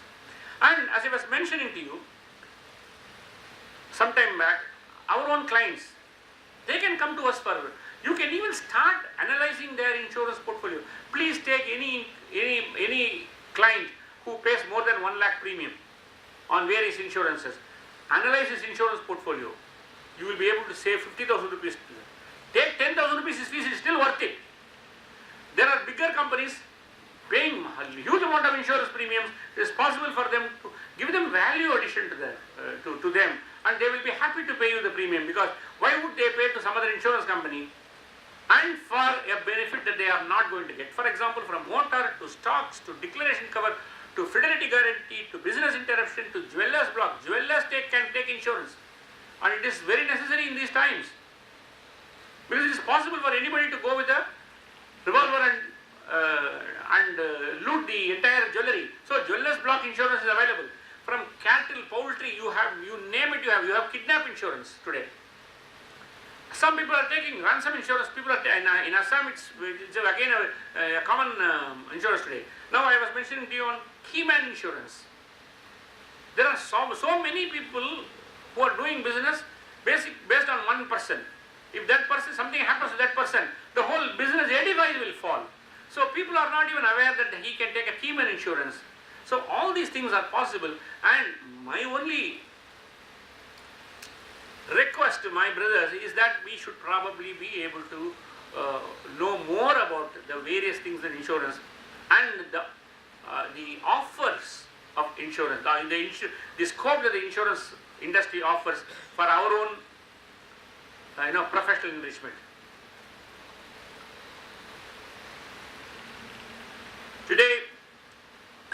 we are having the information technology is having a blast.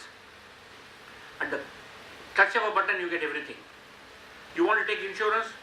You don't even have to go to the web selling of the insurance company directly. You go to Policy Bazaar, they give you a comparison.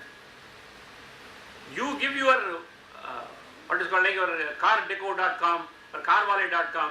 You get free advice from them. These are all called web aggregators. And these digital channels, they are all using what is called analytics. The analytics is being done by chartered accountants firms in Mumbai today.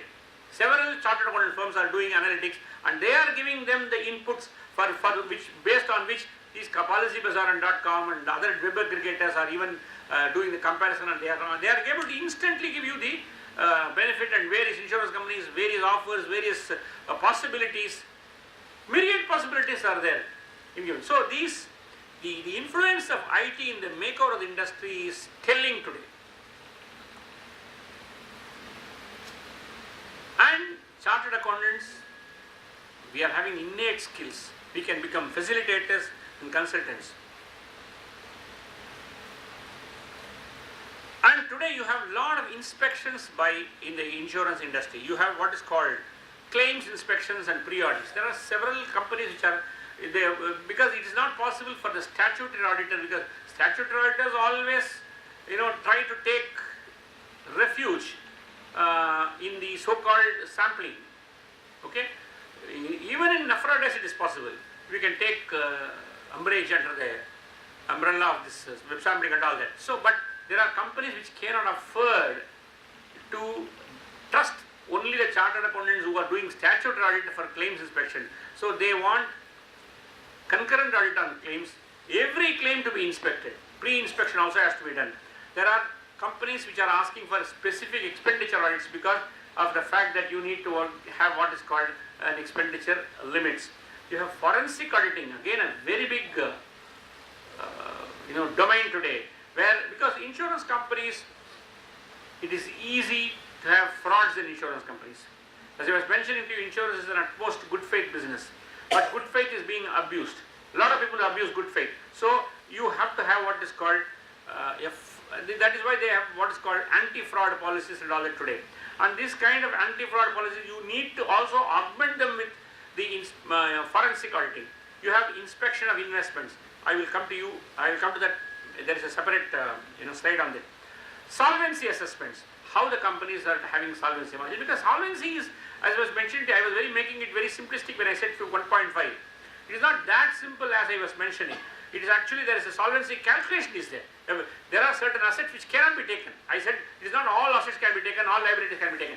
They said even in assets, you cannot take. For example, there is a sundry debtor, and if it is more than 90 days, you cannot take. Even from reinsurance companies, dues, the amount due from reinsurance companies, if it is more than 90 days, you cannot take it as an asset. It is discounted. So there are solvency calculations are there. When you have a solvency calculation, you also have to have a solvency certification. Every company has to have a solvency certification, and for that there are companies which are engaging people to do separate solvency assessments. And IRDA inspections, which is IRDA is making inspections like RBI inspections, and there are companies which are engaging independent chartered accountants to do an inspection prior to IRDA inspection, so that they are not surprised by any observations by IRDA. They want to keep things, their house clean before IRDA team comes. So there are people, there are chartered. What happens is you need to know some general managers, you need to know CEOs, you need to know CFOs, you need to know some people in insurance companies, and keep visiting them all the time so that you will get all these kind of opportunities. Forensic opportunity, I have mentioned moral hazard always plays a role in insurance, and once the lack of moral hazard leads to fraud, and fraud leads to what is called forensic in auditing, and CS basically have some investigative skills which can be used. Investment regulation, as I was mentioning to you, any insurance company which has an asset under management, which means total investable funds over 1,000 crores, they will have to have an internal audit to be done. And Also, a company which has got more than 1000 crores of investable funds will have to have a concurrent audit by independent chartered accountants. Concurrent audit it's a transaction by transaction audit. So it is not something that you can wish away with sampling or test audit possible, because this is very important. It's IRDA's requirement. So IRDA has come out with some specific guidelines on concurrent audit of investment functions and internal audit of investment functions.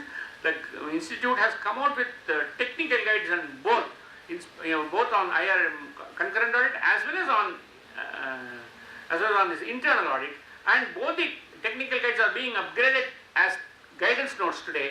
And as Dr. Paramasivam was mentioning, I have played a significant role in drafting these technical guides, because primarily these audits are checklist based audits. There are questions that have to be answered, yes, no. So there is, and most of the questions are like your tax audit 3CDs. Answers are binary. You cannot have anything other than yes or no. Or if you have anything, you can probably mention.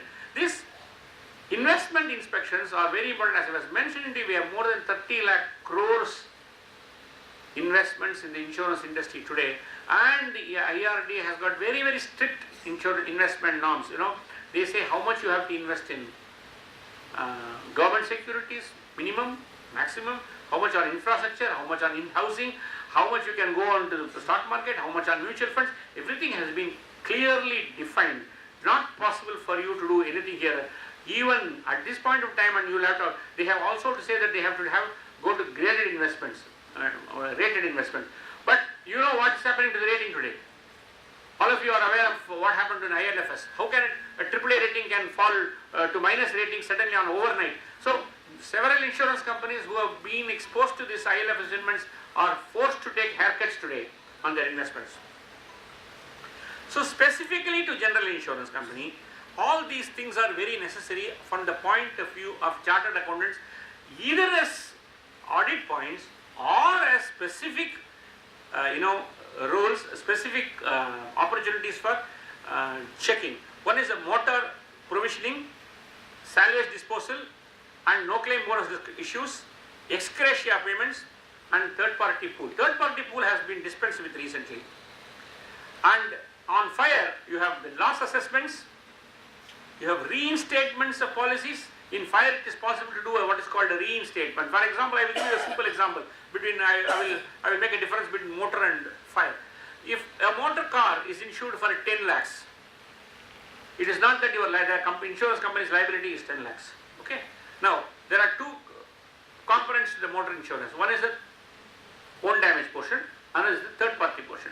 The third party is having unlimited liability in this country. The only country in the world which has got unlimited liability in respect of motor third party is India. So what happens is the courts can give any amount of awards which they deem fit.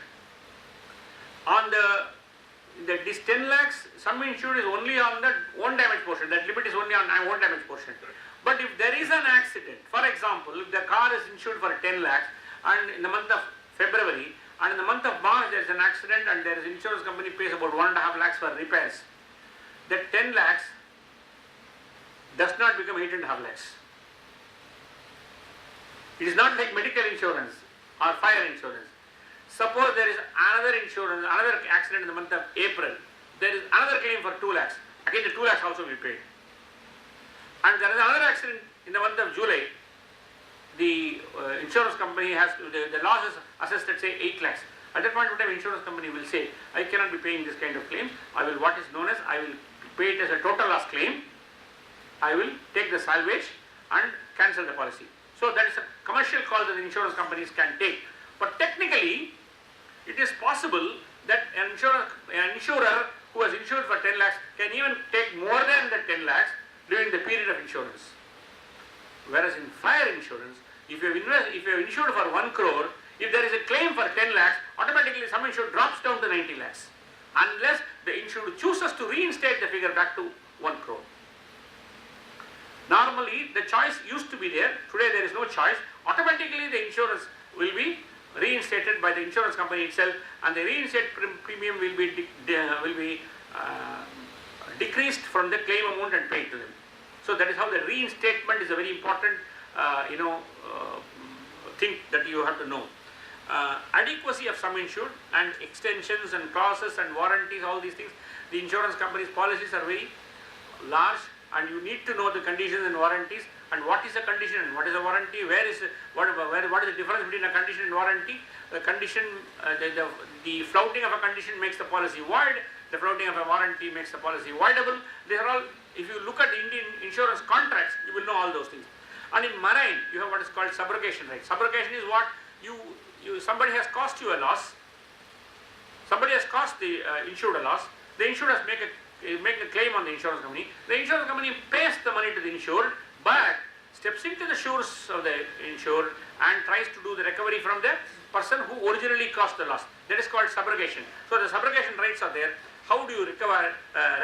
All these things are there in the marine insurance. And in health, very important is what is called pre-existing disease. It is not possible for a person who is decided to do a stint can go and get insurance. So nobody in their right mind will give you insurance knowing that you are going to make a claim. So normally what happens, every insurance company says there is a pre-existing illness period. So normally for 4 years or 3 years, certain things will not be covered. For example, for your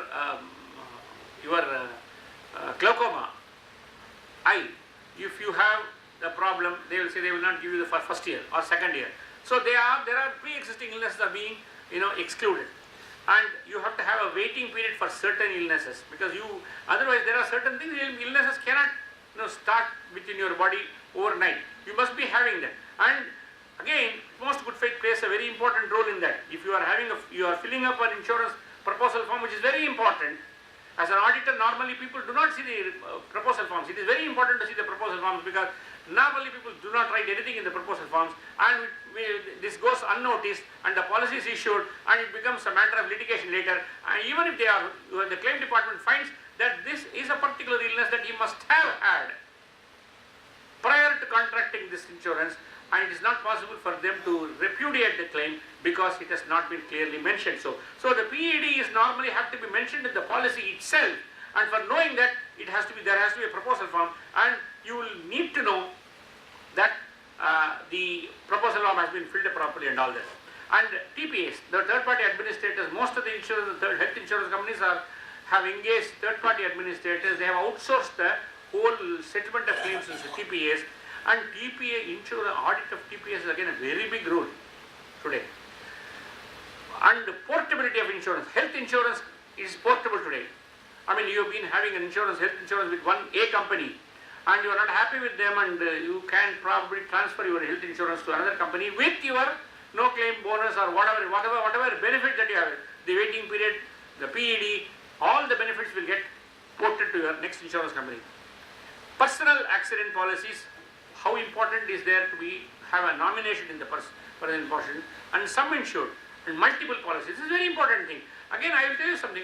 Very recently I have seen, there is one political fellow, not a very big shot, some councillor or somewhere in the deep south, one of the states. He was murdered, and he had taken a policy for, believe me, 12 crores with one company. And there was a claim, and the papers were sent to me to find out whether this fellow was in fact worth 12 crores. I said, what is the point? Why are you trying to bolt after the horses have stabled? You have given a policy for 12 crores for that fellow, knowing fully well that he is not worth that much. I had to call all the income tax papers and his bank statements and all that to find out his net worth. And because in insurance, the fundamental logic of the insurance is nobody can make profit out of insurance. I said, it's a clear case of somebody has problem. First of all, you can suspect the wife. She has the twin advantage, having got rid of him and getting money also for it.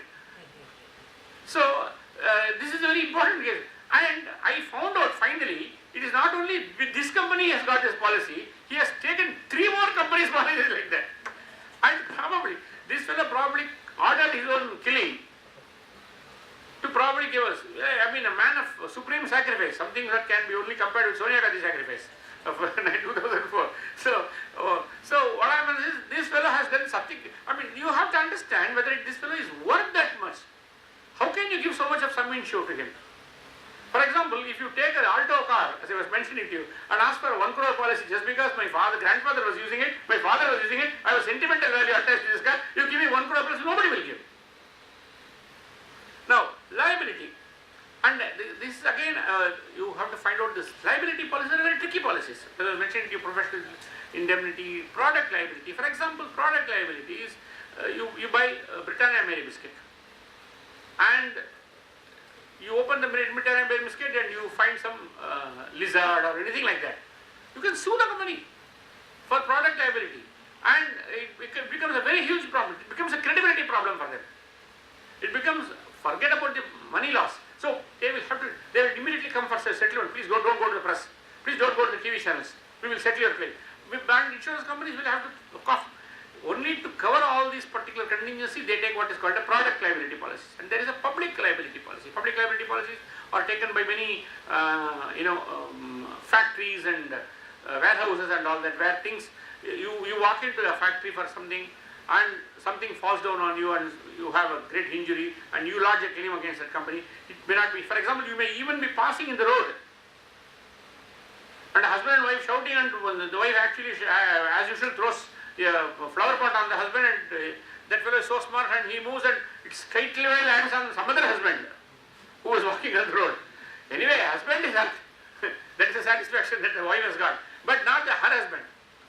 So he can actually do what is called a public liability claim. So all these things are, liability claims are very tricky. They have to be proved.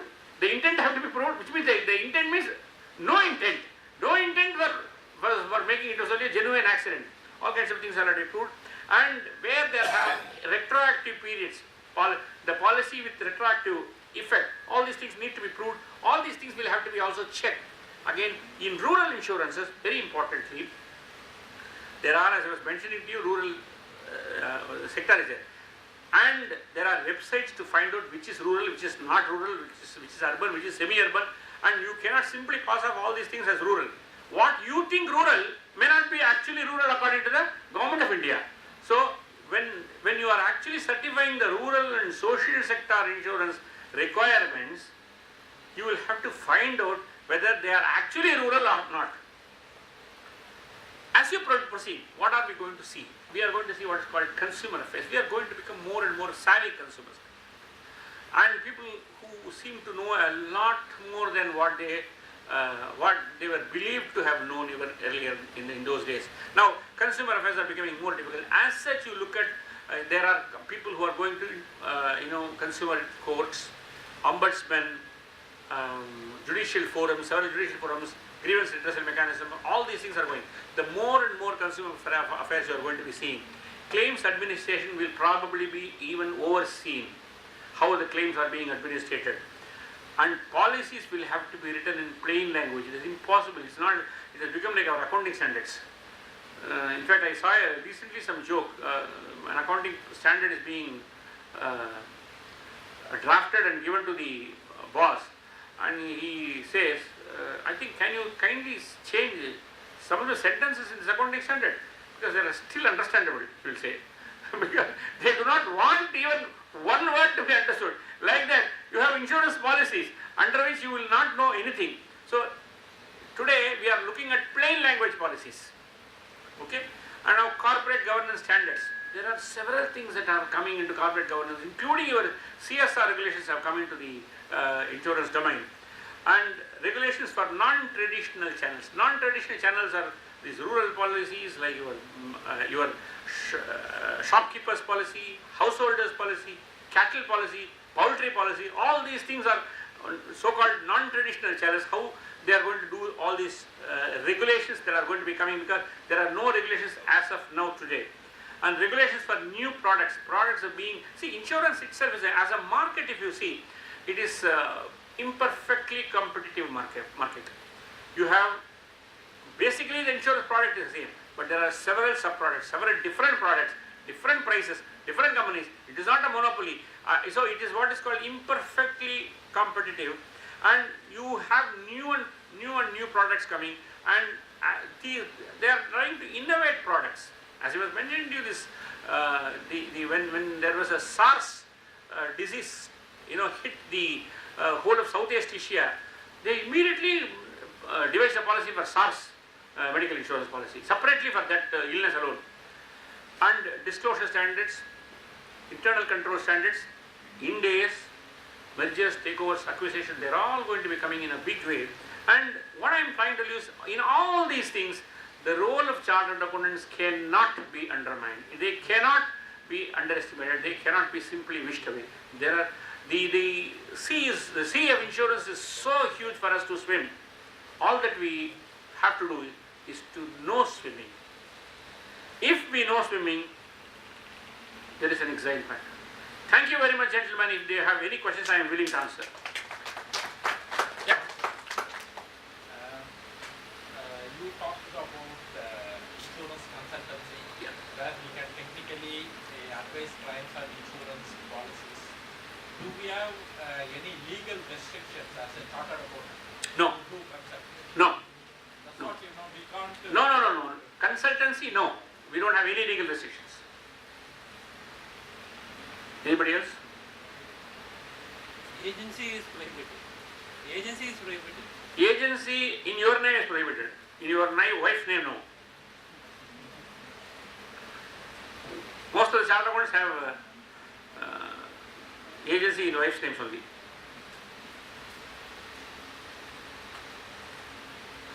And do we have to get any sort of registration with IRDA For? for insurance consultancy? No. Nothing. Don't give ideas to insurance IRDA. They will start regulation today, tomorrow.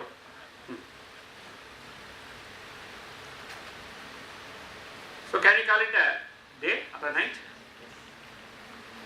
Thank you very much. It's been a pleasure talking to you.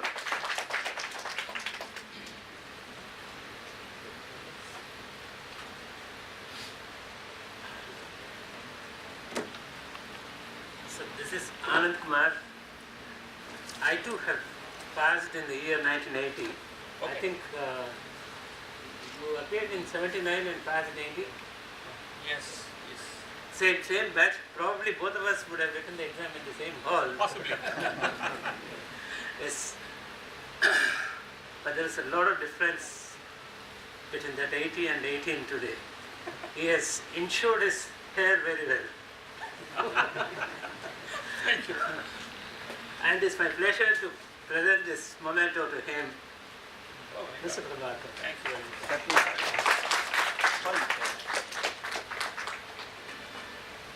Thank you. Thank you very much. Pleasure. Pleasure.